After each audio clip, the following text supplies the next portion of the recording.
All right, back on the conversation.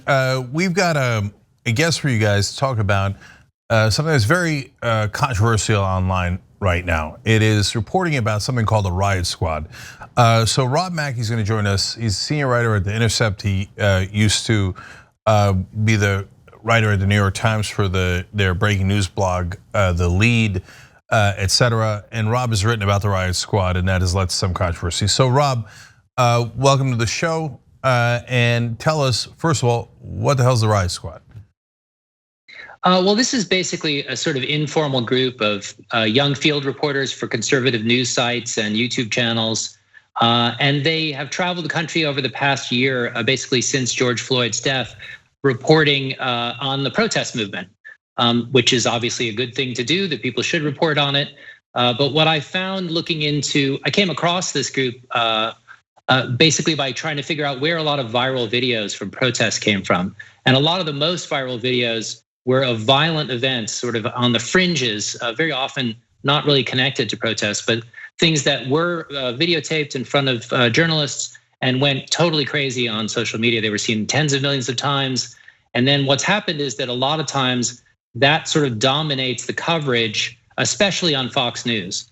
So this is a group of 7 or 8, it's loose group of friends and rivals from conservative sites who've been documenting the protests, but with an incredibly disproportionate, I would say, focus on images of violence, of windows being broken, of people getting in fights at the protests. And in my research, I discovered that a really good tracker of the protests last year showed that there were about 10,300 Black Lives Matter associated protests. And there was only violence at about 6% of them, only violence of any kind.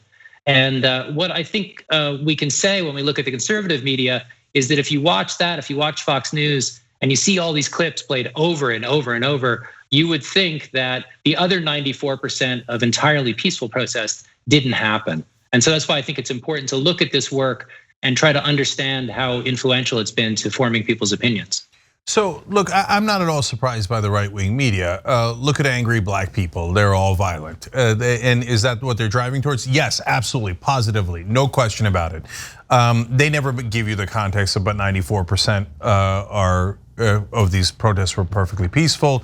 By the way, in that 6%, a lot of the violence was started by police originally.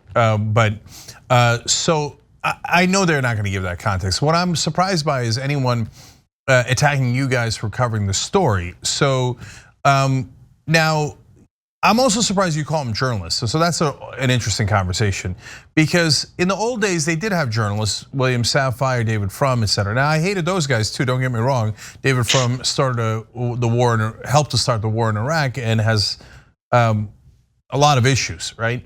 But in the old days they wouldn't just lie. Right? They would frame things in a deceptive way, but they would be technically correct, etc. Right?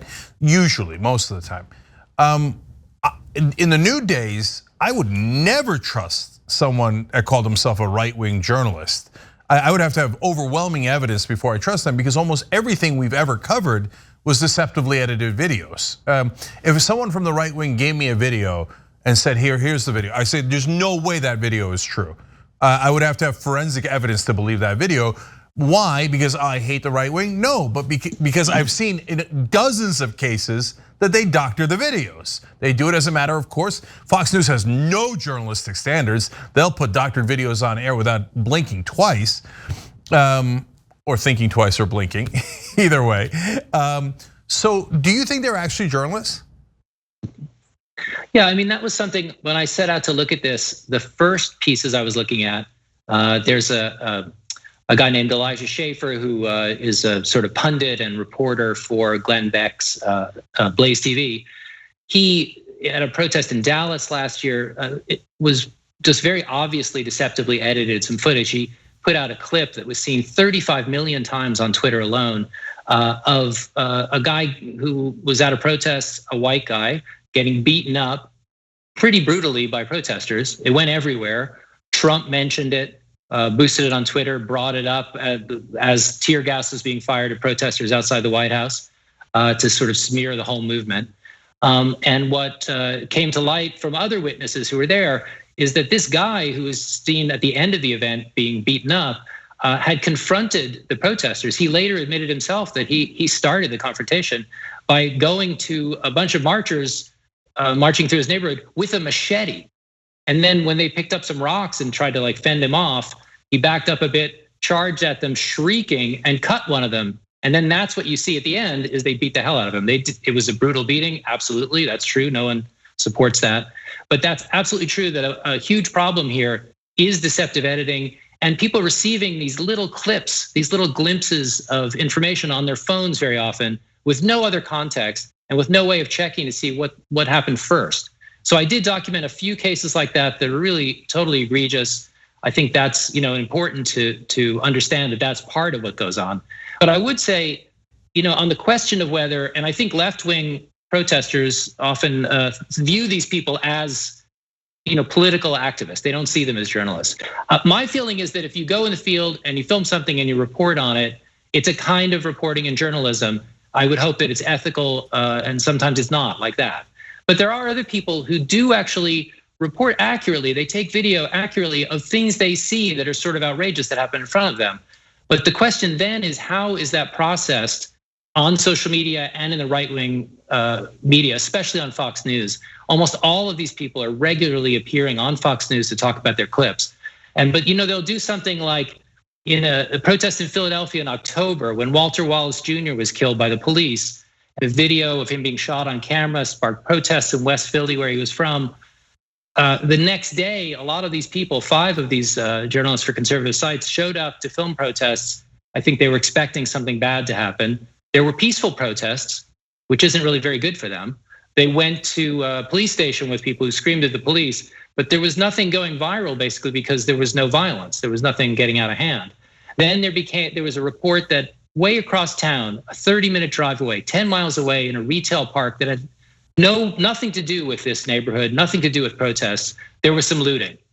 So they got in the car and they drove over and filmed the looting. And the looting was the main story on Fox News, basically over and over on a loop for 2 days. And also at that protest, the guy I mentioned, Elijah Schaefer, who had misleadingly edited footage in Dallas, he went into a discount store that was being looted with his camera, was filming, was told by the looters to stop filming.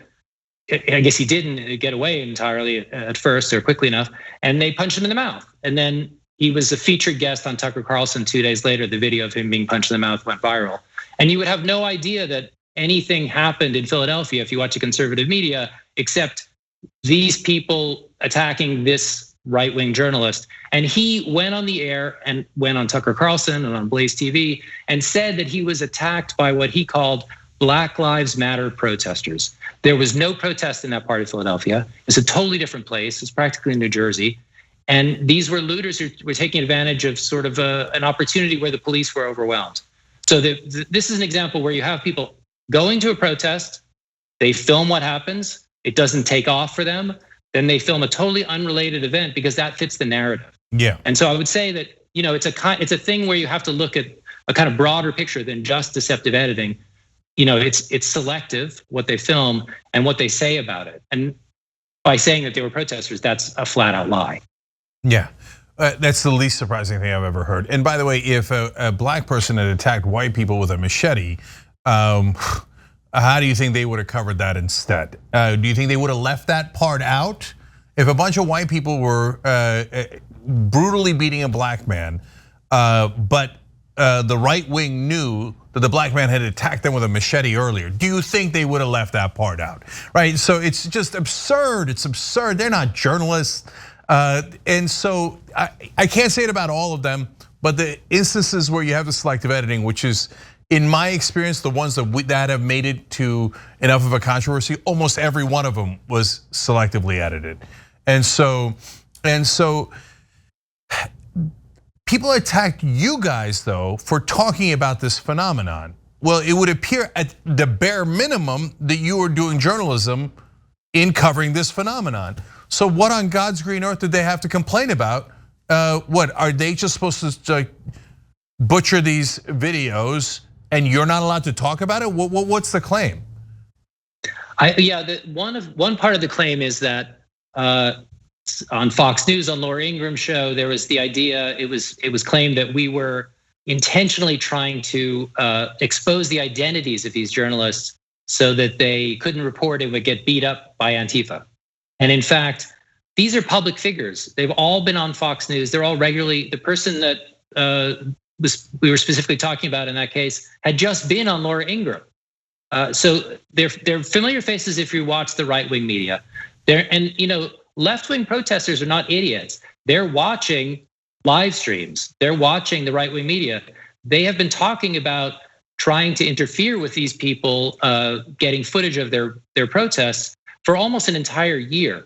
And only recently it has happened that a couple of them were beaten up at left-wing protests. One in Detroit in April, another one a week later in LA in April. People were spotted. They become familiar faces to people on the left, and they're told they're not welcome there, and they were assaulted. And in our article, the article that accompanies the video, we talk about this, we report this as a phenomenon, and we denounce the violence against anybody. And I would say, Cenk, one thing is that from my background I started as a fact checker, I worked in a video news agency.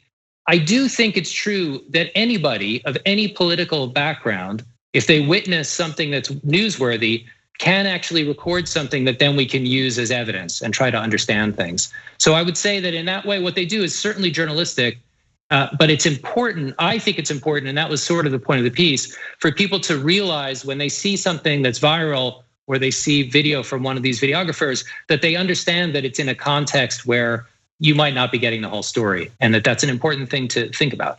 Yeah, look, we're out of time, but I gotta give you my perspective on it real quick. Number one, I'm not an elitist. I think that if somebody's videotaped something, there's nothing wrong with that. And yes, that is an act of journalism, no question, right? That's not my issue with them at all. My issue with them is that they're perpetual liars. And if I thought I could trust their videos, then I would air them. And I would actually talk about them. And is it right that they're attacked? Of course not. And the looters in Philly shouldn't have punched that guy in the face for taping them. He's taping a crime, that's perfectly fine. It's wrong to call them protesters or connect them to Black Lives Matter when they're not. That's when you lose any kind of journalistic credibility. But just taping a looting, there's nothing wrong with that at all. And of course he shouldn't have been assaulted. Nobody should be assaulted. These things are obvious. But when the right wing then turns around, and that includes some people who claim they're not in the right wing, but are on Fox News constantly defending and supporting the right wing. When they turn around and say, no, you're not allowed to cover journalists. Wait, when did that become a rule? We talk about the corporate media all the time. We don't go, oh, don't show George Scarborough. I mean, people might get angry at him.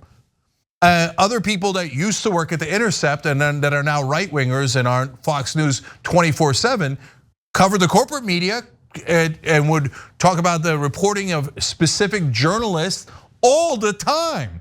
Now, all of a sudden, you can't talk about people that you're calling journalists when they're doctoring videos? That's absurd. Nobody thinks that's rational unless you've lost your mind and become some weirdo right-winger trying to get attention by going on Fox News. That's my opinion. Okay, Rob Mackey, thank you for doing actual journalism. We appreciate it. Everybody check out the stories, and it gives you important context for what you see online. Because if you're getting it from the right wing, in my opinion, most of the time, it is not what it appears. All right, thank you, Rob. Thank you. Thanks for watching The Young Turks, really appreciate it. Another way to show support is through YouTube memberships. You'll get to interact with us more. There's live chat emojis, badges. You've got emojis of me, Anna, John, JR. So those are super fun. But you also get playback of our exclusive member-only shows and specials right after they air. So all of that, all you gotta do is click that join button right underneath the video. Thank you.